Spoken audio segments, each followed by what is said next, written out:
Fidèles téléspectateurs, bonjour, shalom, shalom, de partout où vous êtes, du Canada, des États-Unis, de l'Europe, de l'Asie, de l'Afrique. Nous vous saluons dans le nom précieux de Jésus-Christ, notre Seigneur et Sauveur. Nous sommes heureux de nous retrouver encore aujourd'hui avec vous. La fois passée, je vous ai parlé en vous disant qui j'étais. Je suis une maman que Dieu a appelée. J'étais dans le monde, j'étais dans les péchés, mais Dieu m'a appelée. Dieu m'a appelée, il a fait de moi sa servante et je vous parle maintenant de sa part. Parce que Dieu m'a mandaté, il m'a donné à parler de lui. Aujourd'hui, nous allons aborder un thème très simple et compliqué à la fois, qui s'intitule « La foi ». Qu'est-ce que la foi? La foi, d'après la définition de la Bible, Hébreux 11, verset 1, la Bible nous dit ceci, je vais lire. La Bible nous dit, « Or la foi est une ferme assurance des choses qu'on espère, une démonstration de celles qu'on ne voit pas. » Une ferme assurance. Notre Dieu, qui s'appelle Jésus-Christ, il ne consomme que la foi. Si vous n'avez pas la foi, la Bible nous dit, pour s'approcher de Dieu, il faut avoir la foi. Si vous n'avez pas la foi, vous n'allez jamais plaire à Dieu. Dieu, il est le consommateur de la foi. Donc la foi, c'est croire et faire confiance en Dieu, en sa parole. Quand nous lui faisons confiance et nous démontrons cette foi, nous qui croyons, nous devons démontrer la foi. Abraham et Sarah, ils ont démontré la foi et ils ont eu un enfant dans leur vieillesse parce qu'ils avaient la foi. Nous voyons beaucoup de gens dans la Bible qui ont vécu la foi et Dieu honore la foi. Donc, nous sommes chrétiens, nous venons à Jésus, nous acceptons Jésus comme Seigneur et Sauveur, nous ne le voyons pas, nous croyons seulement que sa parole est la vérité. Qu'est-ce qui peut nous prouver que sa parole est la vérité? La Bible est la vérité.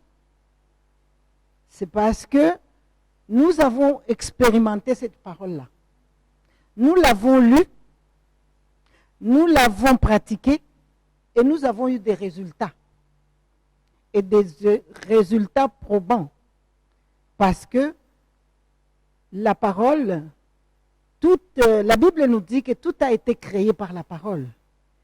Dieu a parlé et les choses se sont manifestées.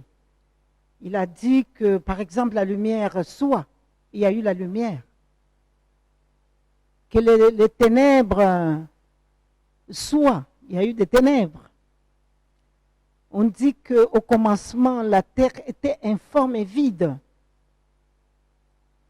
Et Dieu, et l'Esprit de Dieu s'est mouvé sur les eaux.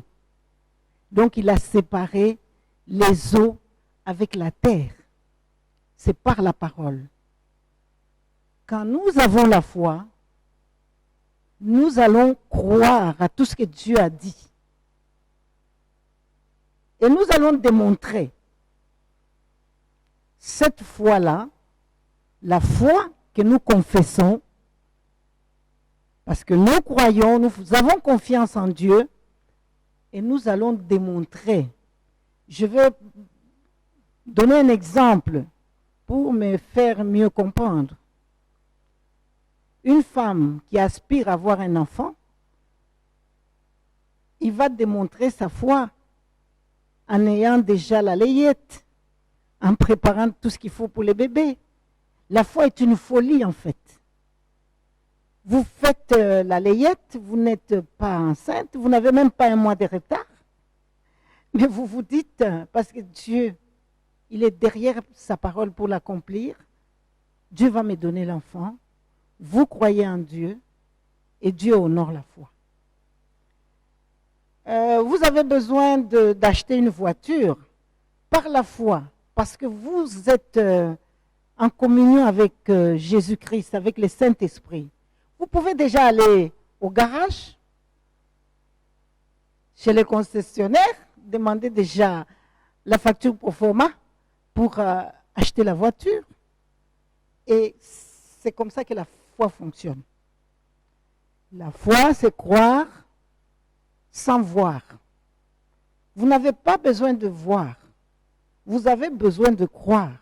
Nous marchons, nous chrétiens, par la foi et non par la vue.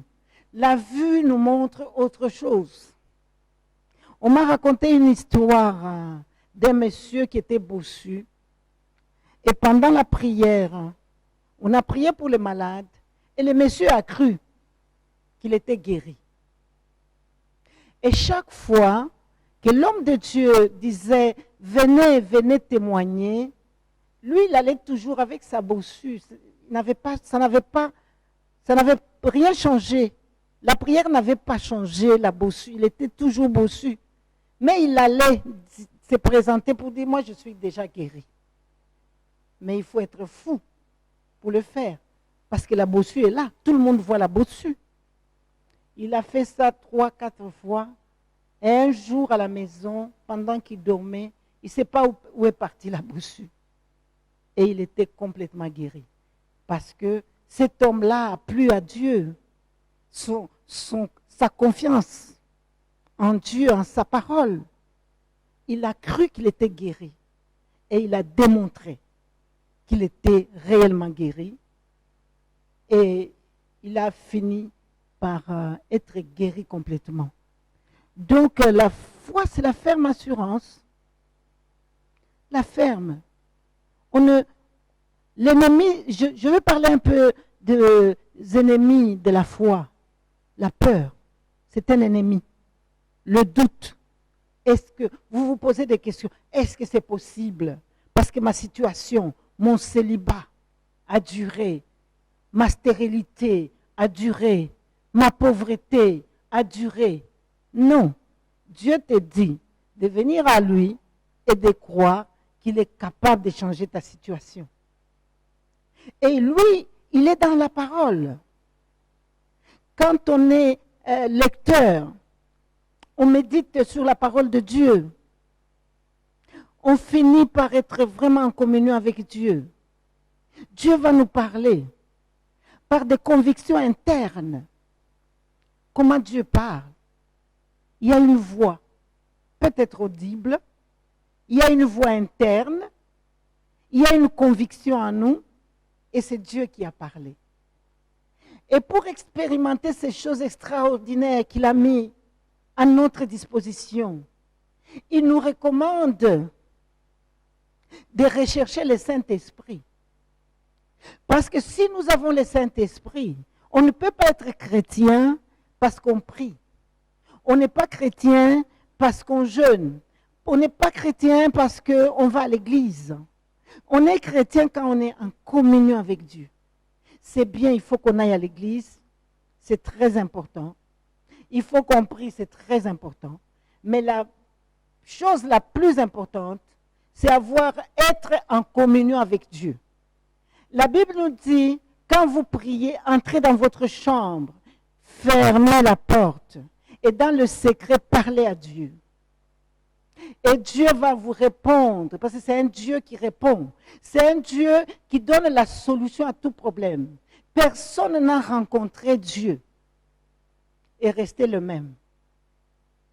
Je prends la femme samaritaine, qui était une femme, on dirait même prostituée. On l'appellerait ici au Congo prostituée parce qu'elle avait plusieurs maris. Elle n'avait pas de mari. Elle prenait un mari, elle divorçait, elle prenait un autre, elle divorçait. Ainsi de suite. Jusqu'à ce qu'elle a rencontré Jésus. Elle est allée au puits chercher l'eau. Mais elle a rencontré l'eau de vie, qui était Jésus-Christ. Et Jésus-Christ lui a dit, femme, où est ton mari? Et la femme a dit, mon mari, j'ai le 6e qui est à la maison. Il a dit, en cela tu as dit vrai. Tu as dit vrai. Jésus a besoin de la vérité. Si nous sommes vrais avec Dieu, il va se manifester. Si nous sommes vrais avec Dieu, il va se manifester dans notre vie. C'est comme ça que cette femme, Dieu va lui dire, si je te donne mon eau et que tu boives l'eau de mon eau, tu ne reviendras jamais puiser l'eau. Parce que l'eau que j'ai, c'est une eau qui va te donner la vie, jusque dans la vie éternelle, qui va couler en toi, jusque dans la vie éternelle. C'est comme ça que cette femme va recevoir Jésus. Elle va découvrir que le Christ, que les Juifs attendaient, les Samaritains attendaient, le Christ était déjà là. Donc elle est allée annoncer au monde, dans son village, venez, venez. J'ai rencontré la personne qui va sauver le monde, Jésus-Christ de Nazareth. Et les hommes sont venus nombreux. C'est pourquoi je dis, Jésus est en train de susciter une armée de femmes qui vont aller dans leur village, dans leurs recoins, dans les extrémités de la terre, pour annoncer que Jésus est ressuscité. Jésus est réel. Jésus vit, il est vivant. Il est venu pour changer notre situation, pour changer notre histoire. Quand il rentre dans la vie d'un homme, d'une femme, il change son histoire. Ça devient une nouvelle créature. Il dit dans la Bible, dans 1 Corinthiens, dans 2 Corinthiens 15, que les choses anciennes sont passées. Quand quelqu'un reçoit Jésus comme Seigneur et Sauveur, les choses anciennes passent. Ta mauvaise réputation, l'histoire qui t'accompagnait, ça passe. On te connaît voleur, on te connaît tricheur, on te connaît menteur, on te connaît drogué, celle qui boit de l'alcool. Mais ton histoire va changer ce jour-là, parce que tu auras rencontré Jésus. Il va te délivrer complètement, totalement, parce que tu vas croire.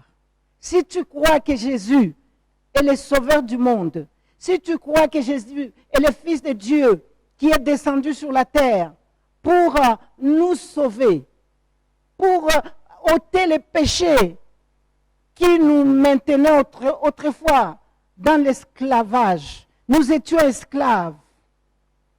Esclaves des choses de ce monde.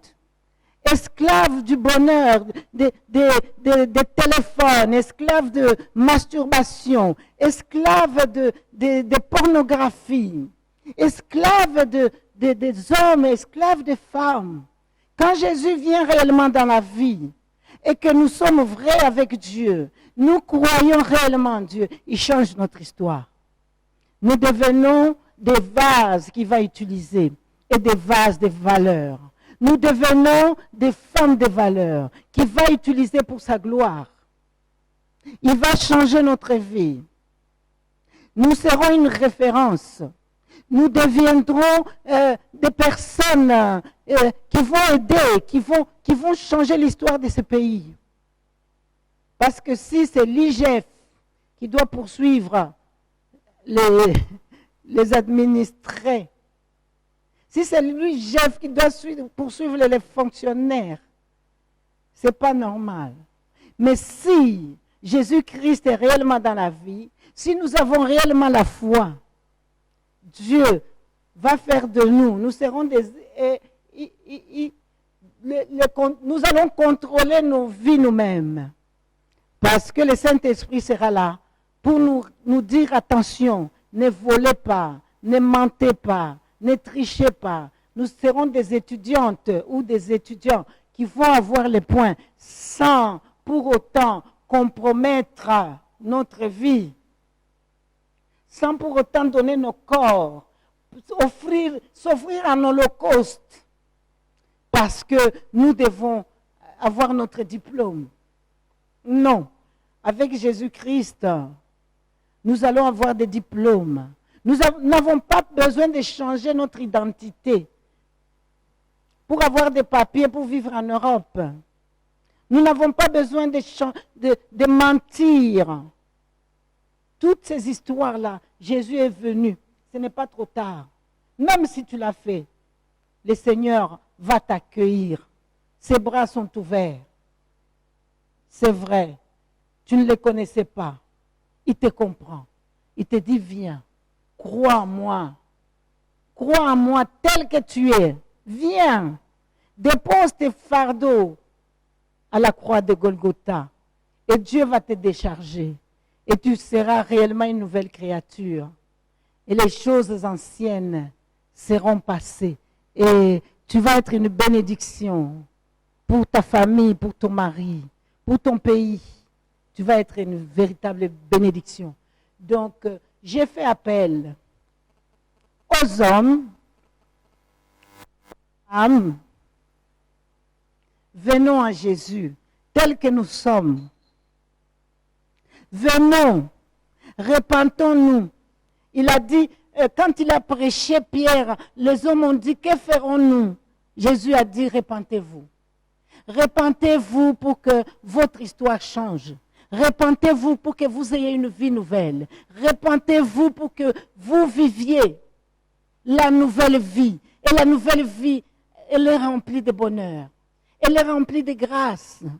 Elle est remplie de joie. Venez à Jésus tel que vous êtes. Jésus vous attend. Jésus vous aime. Venez mes sœurs, venez mes frères à Jésus-Christ. Et vous allez vivre le bonheur parfait. En Jésus, il y a le bonheur. Et en Jésus, nous ne nous inquiétons de rien. Nous avons la foi que Dieu va nous faire manger tous les jours, comme les oiseaux. Il mange. Il va nous habiller tous les jours, comme les fleurs sont habillées. Pourtant, les fleurs vont être jetées et brûlées. Mais ils sont habillés, les couleurs extraordinaires. En Jésus, Jésus est la vérité, il est le chemin, il est la vie. Que Dieu nous bénisse de partout où nous sommes, aux États-Unis, au Canada, en Europe, en Afrique, et que Dieu nous bénisse abondamment. Merci d'avoir écouté les messages que j'avais pour vous. Que Dieu vous bénisse. Merci. À très, très bientôt.